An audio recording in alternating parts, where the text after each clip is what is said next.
Hello friends, welcome to CPC competition paper crackers में आपका हार्दिक स्वागत है। फ्रेंड्स, जो आज का हमारा टॉपिक है पॉलिटी से रिलेटेड है और पॉलिटी में हम पढ़ने जा रहे हैं फंडामेंटल राइट्स मतलब मौलिक अधिकार। मौलिक अधिकार के बारे में हम जानेंगे कि ये कहाँ से लिए गए हैं, इनकी क्या क्या ज़रूरत है और एग्जाम में जितने भी क्वेश्चन इससे पुटअप किए गए हैं वो सारे हम डिस्कस करेंगे। तो हम क्या क्या डिस्कस करेंगे कि मौलिक अधिकार क्या हैं, इनकी हमारे लिए हमारे जीवन में क्या क्या उपयोगिता है और किस कंट्री से लिए गए हैं। फिर उसके बाद में भी टेस्ट सीरीज लगाएंगे। जितने भी एग्जाम में क्वेश्चन बच्चे आए हुए हैं अभी तक वो मोस्ट क्वेश्चन जो है हम करेंगे। और टॉपिक स्टार्ट करने से पहले अगर आपने हमारा चैनल सब्सक्राइब नहीं किया है तो प्लीज़ हमारे चैनल को सब्सक्राइब कीजिएगा और बेल आइकन का बटन जरूर दबाइए, जिससे कि आने वाले लेटेस्ट वीडियो आपको सबसे पहले मिले और आप उनका एग्जाम में अच्छी तरीके से बेहतरीन तरीके से लाभ उठा पाएँ। और हमारे चैनल को सब्सक्राइब इससे अगर इसकी पीडीएफ लेनी है तो आप हमारे Telegram channel competition paper crackers को भी लाइक कर सकते हैं। उस पर ये जो है आपकी सारी में पीडीएफ जो भी इस मौलिक अधिकार की पीडीएफ होंगी वो सारी हम वहीं पर डाल देंगे। तो स्टार्ट करते हैं मौलिक अधिकार फंडामेंटल राइट्स। फंडामेंटल राइट्स मौलिक अधिकार जो हैं ये हमारे लिए गए हैं भाग 3 के अंतर्गत आते हैं। किस भाग के अंतर्गत आते हैं? तो भाग 3 के अंतर्गत आते हैं। संयुक्त राज्य अमेरिका से मौलिक अधिकार लिए गए हैं। अगर एग्जाम में क्वेश्चन पूछता है कि मौलिक अधिकार किस देश से लिए गए हैं तो आप लगाना यूएसए से मतलब संयुक्त राज्य अमेरिका से। और किस भाग के अंतर्गत आते हैं? तो भाग 3 के अंतर्गत आते हैं। ठीक है। और किस अनुच्छेद के अंतर्गत आते हैं मौलिक अधिकार? तो भाग 3 के अंतर्गत। भाग ये जो आर्टिकल के अंतर्गत आते हैं ये अनुच्छेद 12 से 35 तक के अनुच्छेद के अंतर्गत मौलिक अधिकार हमारे आते हैं। तो 3 क्वेश्चन इससे बन सकते हैं कि किस अनुच्छेद से किस अनुच्छेद तक मौलिक अधिकार आते हैं, तो आप लगाएंगे 12 से 35 तक। और किस भाग के अंतर्गत आते हैं तो आप लगाएंगे भाग 3। और मौलिक अधिकार फंडामेंटल राइट्स जो हैं वो कहाँ से लिए गए हैं? तो यूएसए से लिए गए हैं। अब कुछ अधिकार जो होते हैं, कुछ ऐसे अधिकार होते हैं जो जो व्यक्ति को जन्म से प्राप्त होते हैं, ठीक है, उनकी गरिमा बनाए रखने के लिए अति आवश्यक होते हैं। उन्हें क्या कहते हैं? मानव अधिकार कहते हैं।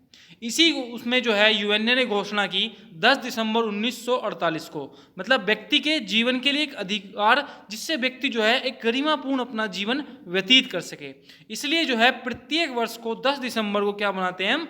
अंतर्राष्ट्रीय मानव अधिकार दिवस के रूप में बनाया जाता है। ठीक है। इसी उस पर क्या होता है, इसी मानव अधिकारों से प्रेरित होकर हमारा जो भारतीय संविधान है इसने क्या किया, संयुक्त राज्य अमेरिका से जो है वहाँ के जो है मौलिक अधिकार वहाँ से लिए और क्या हुआ, ये अपने देश में इनको लागू किया, जो कि व्यक्ति की जीवन की जो गरिमापूर्ण जीवन है उसकी गारंटी देते हैं कि आप एक अच्छे तरीके से जीवन जीत जाएंगे। ये हमारी गवर्नमेंट ने या हमारे देश ने जो हमें मौलिक अधिकार दिए हैं उनसे क्या होता है कि हमारे बहुत चीज़ों की स्वतंत्रता है। ठीक है।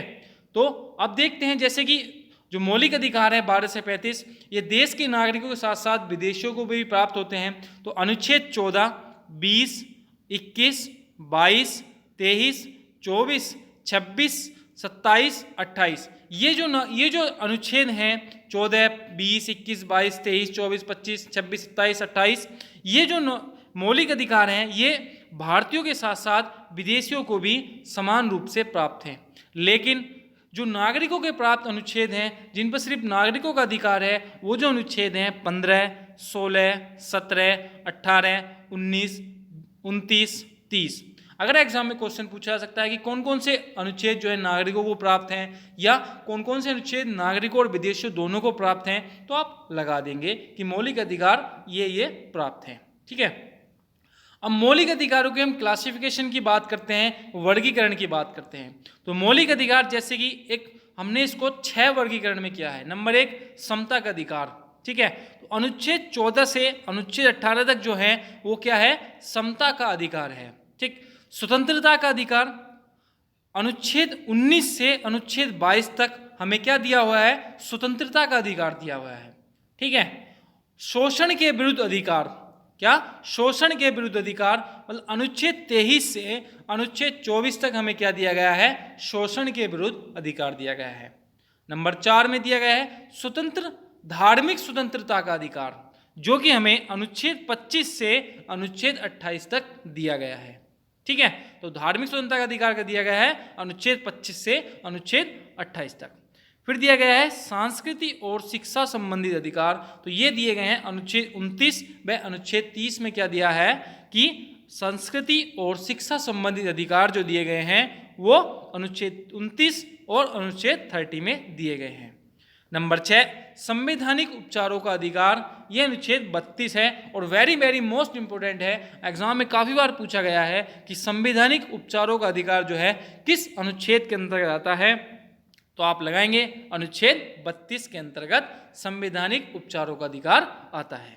ठीक है, अब हम बात करते हैं, पहले क्या था, संपत्ति के अधिकार को मूल अधिकार में शामिल किया गया था, मतलब जो हमारी प्रॉपर्टी है इसको क्या था, पहले हमारे ये जो था हमारा फंडामेंटल राइट्स था, ठीक है, कि हमारी संपत्ति है, लेकिन 44वें संविधान संशोधन 1978 को इसे मौलिक अधिकार की सूची से हटाकर अनुच्छेद 300 का में जोड़ा गया, जो वर्तमान में क्या है आपका एक विधिक अधिकार है, इलीगल अधिकार है।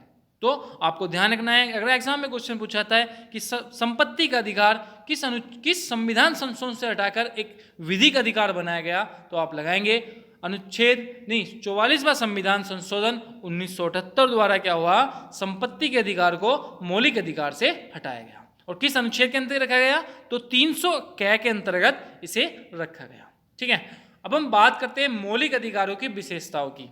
तो मौलिक अधिकार केवल नागरिकों के लिए नहीं, मतलब कुछ कुछ नागरिकों के और कुछ कुछ विदेशियों के, मतलब जैसे कि विधि के समक्ष समानता का अधिकार, ये क्या है, ये नागरिकों को भी प्राप्त है और विदेशियों को भी प्राप्त है। मौलिक अधिकार अमेरिका की तरह हमारे असीमित नहीं है, इन्हें राज्यों द्वारा भी क्या कर सकता है, इन पर प्रतिबंध लगाया जा सकता है, इन पर रोक लगाई जा सकती है। ठीक है, वहाँ पर क्या है, वहाँ पर जो मौलिक अधिकार पब्लिक को दिए गए हैं वो असीमित हैं, ठीक है, उनकी कोई सीमा नहीं है, लेकिन यहाँ पे क्या है, इनकी सीमा निर्धारण की जा सकती है। ठीक है, नंबर 3 मौलिक अधिकारवाद योग्य होते हैं, अर्थात इनके उल्लंघन करने पर क्या हो सकता है, इन्हें जो अदालत द्वारा लागू भी किया जा सकता है। ठीक है, तो मौलिक अधिकारवाद जो होते हैं योग्य होते हैं, अर्थात इनके उल्लंघन करने पर अदालत द्वारा इन्हें लागू कराया जा सकता है। ठीक है, मौलिक अधिकार राज्य को निरंकुश होने या मनमानी करने से रोकते हैं, जो मतलब हमारे फंडामेंटल राइट्स हैं वो क्या करते हैं, जो गवर्नमेंट होती है उनको क्या करते हैं, उनकी मनमानी करने से या उन चीज़ों को रोकने से क्या करते हैं, वो हमारे पास दिए होते हैं, और वो चीज़ हमसे जो इस्तेमाल करते हैं तो वो क्या करेंगे, हमारे राज्य सरकार जो होती हैं उनको मनमानी करने से रोकते हैं, क्या, फंडामेंटल राइट्स। ठीक, आपातकाल के दौरान जो होता है मूल अधिकारों को या मौलिक अधिकारों को क्या हो सकता है, निलंबित किया सकता है, लेकिन अनुच्छेद 21 को छोड़कर। अनुच्छेद 21 को इसलिए छोड़ा जाता है क्योंकि जो हम अनुच्छेद 21 पढ़ेंगे तब मैं बताऊंगा कि क्यों अनुच्छेद 21 को छोड़ा जाता है। तो अगर एग्जाम में क्वेश्चन पूछा जाए कि आपातकाल के दौरान कौन सा अनुच्छेद जो हो सकता है कभी भी निलंबित नहीं किया जा सकता, तो आप लगाएंगे अनुच्छेद 21। ठीक है, अब हम बात करते हैं मौलिक अधिकारों की। तो पहला हमारा जो आर्टिकल आता है, जैसे कि हमें पता है कि मौलिक अधिकार 12 से 35 तक हैं, तो हम बात करेंगे अब अनुच्छेद 12 की। तो अनुच्छेद 12 में जो दिया गया है, संविधान के अनुच्छेद 12 में राज्य को परिभाषित किया गया है, मतलब जिसके अनुसार जो होती है भारत सरकार आती है, भारत की संसद आती है, प्रत्येक राज्य की मंडल आती है, प्रत्येक राज्य की सरकार आती है, प्रत्येक राज्य का विधानमंडल आता है, नगर निगम आती है, तो नगर पंचायत आती है। तो इन सबको क्या है, इसलिए बोलते हैं कि अनुच्छेद 12 में क्या किया गया है, राज्य को परिभाषित किया गया है। इन सब की डेफिनेशन दी गई है, भारत सरकार की, भारत संसद की, प्रत्येक राज्य की सरकार की, राज्य का विधानमंडल की, स्थानीय स्वशासन इकाइयों की। तो आप लगा देंगे अगर एग्जाम, तो आपको याद रखना है कि अनुच्छेद 12 जो है राज्य को परिभाषित किया गया है। अनुच्छेद 13, अनुच्छेद 13 में क्या है कि विधि की परिभाषा दी गई है, मतलब राज्य कोई ऐसा कानून नहीं बनाएगा जिससे व्यक्ति के जो है मौलिक अधिकारों का हनन हो। ठीक है, मतलब विधि की परिभाषा किस अनुच्छेद के अंतर्गत दी गई है, तो अनुच्छेद 13 में दी गई है विधि की परिभाषा। ठीक है, कि राज्य कोई ऐसा कानून नहीं बनाएगा जिससे व्यक्ति के मौलिक अधिकारों का हनन हो। ठीक, अब हम बात करते हैं समता का अधिकार या समानता का अधिकार, इक्विटी का अधिकार, जो कि कहाँ से कहाँ तक है, तो 14 से 18 तक है। ठीक है, अब हम बात करते हैं अनुच्छेद 14 की। एक व्यक्ति को विधि के समक्ष समानता का अधिकार दिया गया है अनुच्छेद 14 में, मतलब मूल अधिकारों में समानता का जो अधिकार है वो सर्वोपरि है। ठीक, कि प्रत्येक व्यक्ति को विधि के समक्ष समानता एवं विधियों के समान संरक्षण अधिकार प्रदान करता है। ठीक, अब बात करते हैं अनुच्छेद 15। अनुच्छेद 15 कहता है कि धर्म, मूल, वंश, जाति व लिंग एवं जन्म स्थान के आधार पर क्या होगा, व्यक्ति में कोई विभेदीकरण नहीं होगा। क्या नहीं होगा? धर्म, मूल, वंश, जाति, लिंग एवं जन्म स्थान के आधार पर कोई भी विभेदीकरण नहीं होगा, मतलब कोई भी बंटवारा नहीं होगा। सबको समान समान जो है अधिकार दिया जाएगा। अगर आप मंदिर में जा रहे हैं तो भी आपको क्या होगा, समान अधिकार दिया जाएगा। नहीं देखा जाएगा कि आप किस धर्म के हैं, किस मूल के हैं, किस वंश के हैं या किस जाति के हैं। अब बात करते हैं अनुच्छेद 16 की। अनुच्छेद 16 कहता है कि लोक नियोजन में अवसर की समानता, मतलब भारत के सभी नागरिकों को या सरकारी नौकरी में समान अवसर की गारंटी देता है। मतलब कि इसके संदर्भ में ना तो धर्म, जाति, लिंग के आधार पर कोई भी भेदभाव नहीं किया जाएगा, सबको समान अधिकार मिलेगा नौकरियों में। लेकिन अपवाद कौन कौन से हैं? एसटी, एससी और ओबीसी। ठीक है, तो आर्टिकल नंबर 14 क्या कहता है कि लोक नियोजन में अवसर की समानता, की सबको अवसर समान मिलेगा। लेकिन अपवाद क्या क्या है? एसटी, एससी और ओबीसी। ठीक है, अब बढ़ते हैं अनुच्छेद 17 में। अनुच्छेद 17 क्या कहता है? छुआछूत का अंत, मतलब अस्पर्धा का अंत। ठीक है, मतलब जिसके अनुसार किसी भी व्यक्ति के साथ छुआछूत आचरण करना जो है आपका एक दंडनीय अपराध घोषित किया गया है। ठीक, तो अनुच्छेद 17 क्या है? छुआछूत का अंत। तो आपको ध्यान रखना है, वेरी वेरी इंपॉर्टेंट है कि एग्जाम में क्वेश्चन पूछा जाता है अधिकतर कि अनुच्छेद 17 किससे संबंधित है, तो आप लगाएंगे अस्पर्धा का अंत या छुआछूत का अंत। ठीक है, अब बात करते हैं आर्टिकल नंबर 18 की। इसमें क्या है? उपाधियों का अंत दिया गया है। किंतु मतलब कि आप कोई भी उपाधि नहीं रख सकते, लेकिन किंतु क्या है, इसमें अपवाद भी है कि सेना संबंधित एवं शिक्षा संबंधित जो उपाधियां दी जाती हैं उनको क्या है, अनुच्छेद 18 का उल्लंघन नहीं माना जाएगा। तो अनुच्छेद 18 क्या है हमारा? उपाधियों का अंत। किंतु सेना से संबंधित और शिक्षा संबंधित उपाधियों को अनुच्छेद 18 का उल्लंघन नहीं माना जाएगा। तो उपाधि किस किस में मिलती हैं? या तो सेना के, अगर आप कोई भी किसी भी उसमें हो तो आपको उपाधि मिलेगी, या अगर आपने एजुकेशन में कोई डिग्री हासिल की है तो आपको क्या मिलेगी? उपाधि मिलेगी। अब बात करते हैं एक स्वतंत्रता का अधिकार, जो किस अनुच्छेद में है? अनुच्छेद 19 से 22 तक है। किस अनुच्छेद में? 19 से 22 तक स्वतंत्रता का अधिकार है। ठीक, अब अनुच्छेद 19 क्या कहता है? वाक एवं अभिव्यक्ति की स्वतंत्रता, मतलब व्यक्ति को किसी भी जगह क्या है, बोलने का अधिकार है। तो वो क्या है? वाक स्वतंत्रता की अधिकार, मतलब प्रत्येक भारतीय नागरिक को बोलने एवं अभिव्यक्ति की स्वतंत्रता प्रदान की गई है। किस अनुच्छेद में? अनुच्छेद 19 में। ठीक है, जैसे कि प्रेस की स्वतंत्रता भी अभिव्यक्ति का एक तरीका है, इसलिए अनुच्छेद 19(a) के अंतर्गत क्या है? प्रेस की स्वतंत्रता भी आती है। तो अगर आपसे पूछे कि प्रेस की स्वतंत्रता किस अनुच्छेद के अंतर्गत आती है, तो 19(a) के अंतर्गत क्या है? अनुच्छेद 19(a) के अंतर्गत क्या है? प्रेस की स्वतंत्रता है।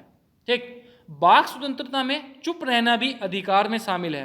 अगर आप कोई व्यक्ति बोलना नहीं चाहता तो यह भी किस आर्टिकल के अंतर्गत आता है? आर्टिकल 19 के अंतर्गत आता है। मतलब वाक बोलने का अधिकार या उसका चुप रहने का अधिकार है, वो उसकी स्वतंत्रता है। ठीक, अब हम बात करते हैं अनुच्छेद 20 की। अपराधों के लिए दोष सिद्धि के संबंध में संरक्षण, मतलब अपराधों के लिए दोष सिद्धि में क्या है? संबंध में संरक्षण किस अनुच्छेद के अंतर्गत आता है? अनुच्छेद 20 के अंतर्गत आता है।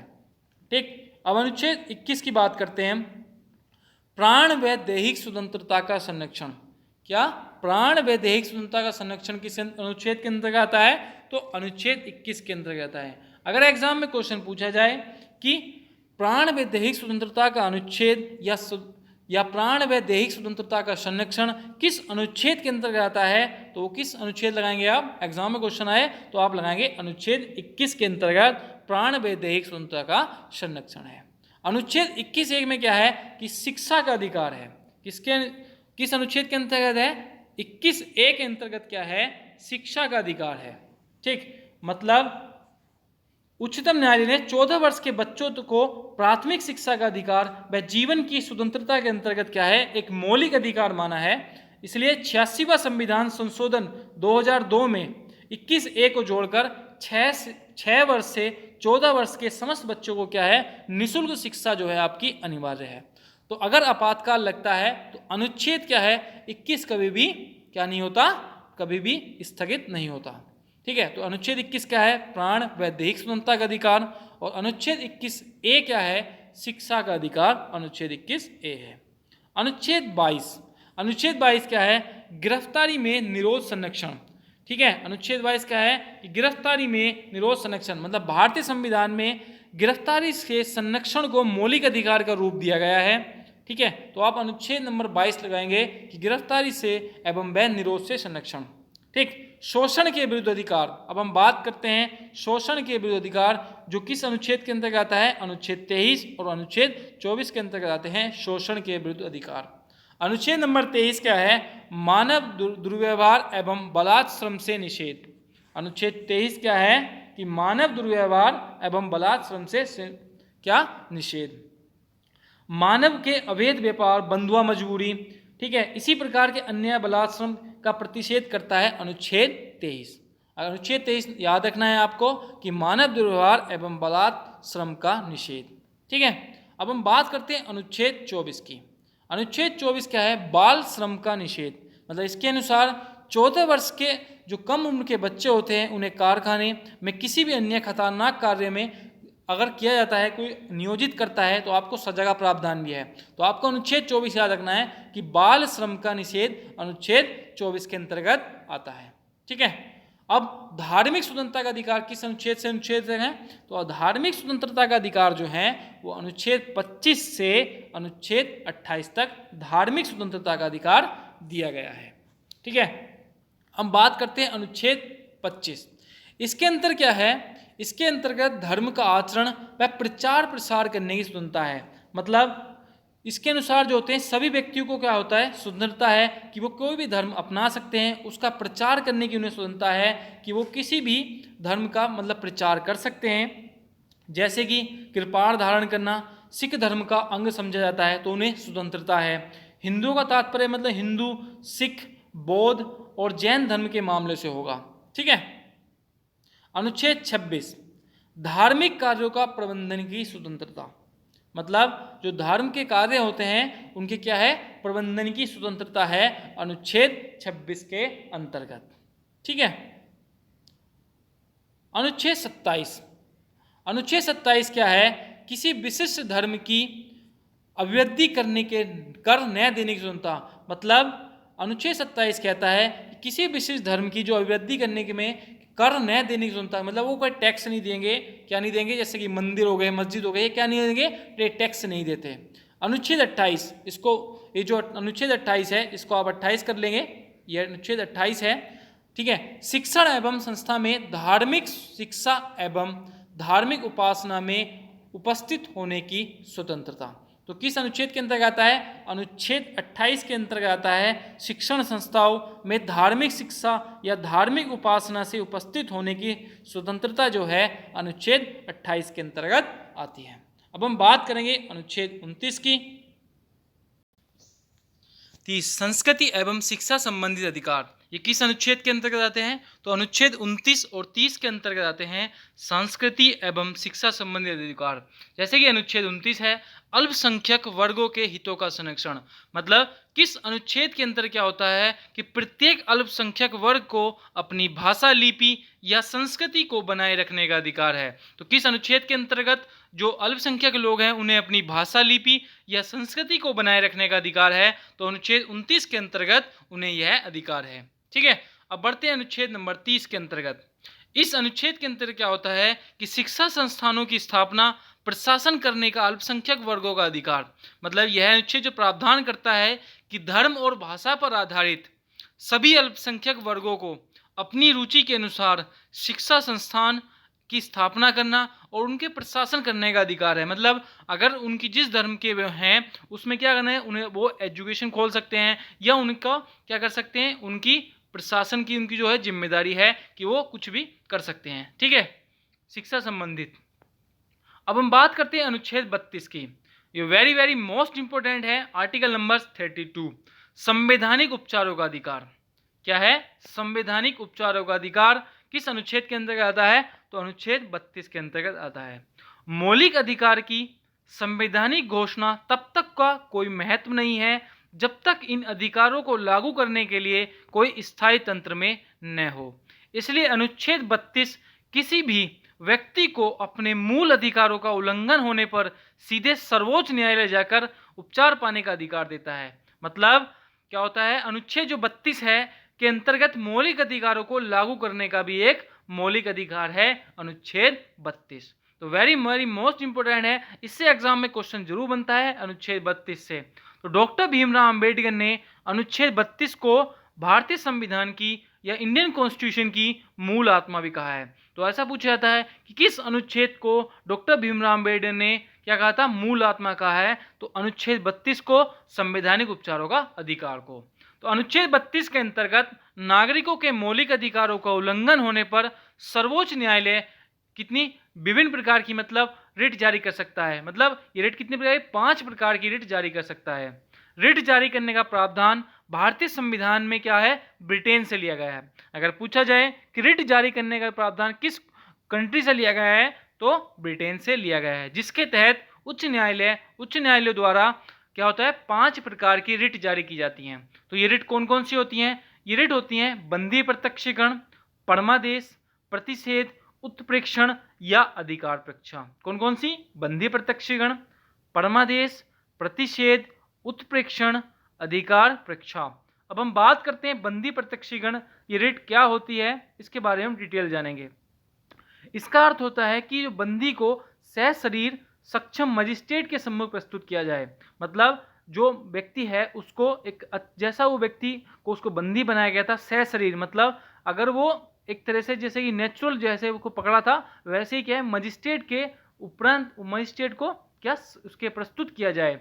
यदि न्यायालय को लगता है कि व्यक्ति की हिरासत गैर कानूनी है तो उसे मुक्त करने का अधिकार या क्या देगी, आदेश देगी। कौन? न्यायालय।